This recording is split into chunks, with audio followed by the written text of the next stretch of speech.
Most golfers are trying to get more power in their swing. It's on the top of nearly every golfer's agenda. How you go about it, of course, is critical. There are many factors that will affect the power in the golf swing, but one that you can work on is generally quite easy to do is the circle the club head is making. What do I mean by that? Well, in the CJ circle, we refer to the club head circle as the outer circle, because it's the biggest circle created in the golf swing.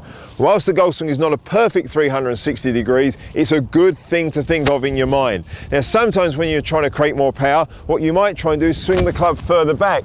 What actually happens is you travel the club a long way, but of course the circle is actually quite narrow. It doesn't have the same arc or same width that we're looking for. So that's what we want to work on today. So first of all, think of how big that circle would be when you set up to the golf ball. Notice the gap between your body and the golf club. It's huge. Now think of that gap being the same on the other side when you get to the top of the backswing. There's a big gap there also. That's the arc we're looking for. We don't want the club close to you. That's a small circle. So get a perception in your mind of how big that circle actually is. Once you've got it clear in your mind, begin to take a few practice swings slowly and let the club head trace that imaginary circle. Imagine the club head staying on the circle, going up, coming down and going through. Now, by doing that in a slow motion practice swing, you're probably going to feel some real changes going on in your body. You may feel like you're stretching very gently. You may feel like your arms are further from your body. But as long as they happen in response to you thinking about the club head staying on the circle, whatever you do, do not make the goal trying to stretch.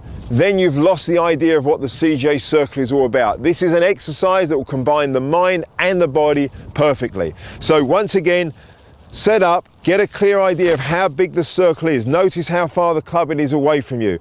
Let the club head trace that imaginary circle going up, coming down, and all the way through. Do several practice swings, hit some shots very gently, and then eventually you'll be able to build up that speed.